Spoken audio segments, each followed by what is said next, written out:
So we had to come all the way across the Atlantic Ocean to actually see the latest fruits of your labor here at Minion Games. I'm with James Mathe here in the Minion Games booth. And last we spoke, it was in Gen Con. Yep.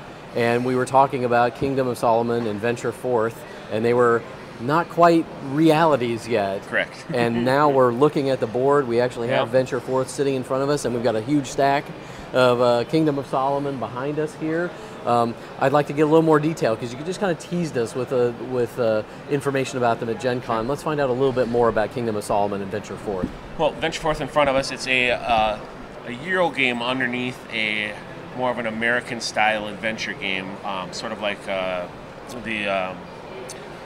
Odyssey adventure kind of a thing, where you have to place characters on the board, cards on the board, to collect resources, and those resources are put onto your characters, and your characters gain levels by spending those resources when they trigger their life goals. So it's all about actually planning your movements out and working them at a proper time that you can spend your resources to make them work. So it's not like you're hacking and slashing, but you got all the fantasy characters involved and all the leveling of individual party members and things of that nature. So kind of a role-playing, a little bit of a adventure style game, but with a different theme. Well, with a totally different play style underneath it, and that's what's made us look at the game, because it was quite unique, interesting, different things, which we like to do. No, the life goals sound very interesting and different than this style. Like one of them might be just a bard might have a life goal of encounter a vicious monster, and so all he has to do is bump into him, whether he beats him up or not, or he gets his butt beat. It doesn't matter. The point is that he can then use the will that's on his character to gain victory points towards the winning of the game. So it's actually a victory point game using resources you've collected to power things up.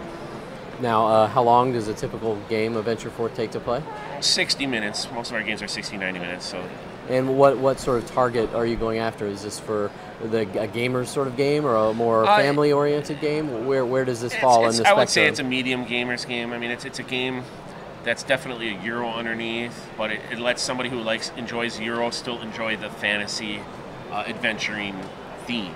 Okay. So it's a hybrid, something a little different that you don't see normally.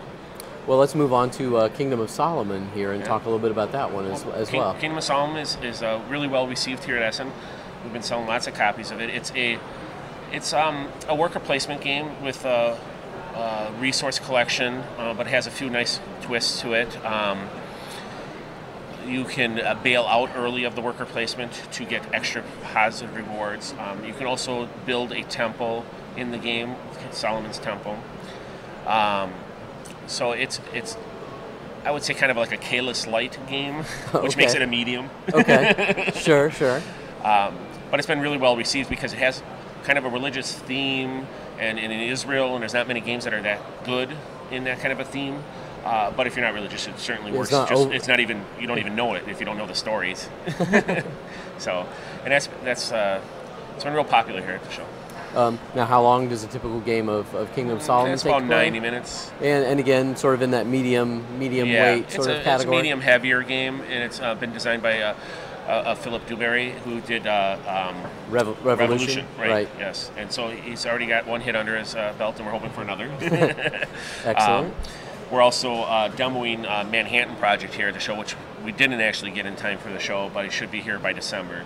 And it's a worker placement game, real heavy play, generating, mining yellow cake and putting it through reactors or refineries to make enriched uranium or plutonium, to then get designs and use espionage and build bombs. Tell everybody about the main theme of the game. The main theme is the Manhattan Project is to build bombs to get victory points. So I mean, it's a race to get to building the bombs, and so it's kind of got a history base, but it's been kept rather vague. So there's no direct references to anything that might offend somebody. But and we have an expansion to that, to the Nations expansion, which actually allows some actual countries to be involved. Like Japan could use their fighters. There are actually fighters and bombers in there, so there's direct conflict in the Euro game.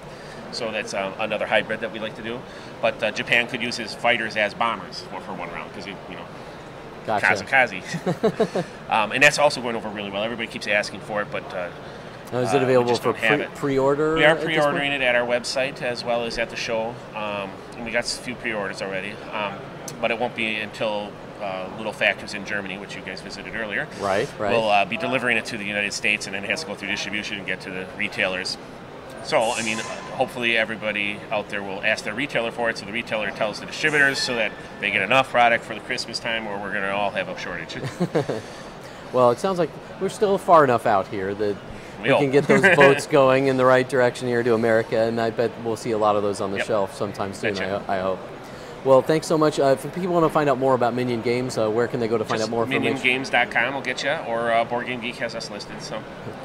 Great. Well, I appreciate all your time, and thanks for your support with our endeavors as well. That's right. You're welcome. And we owe you some promo cards.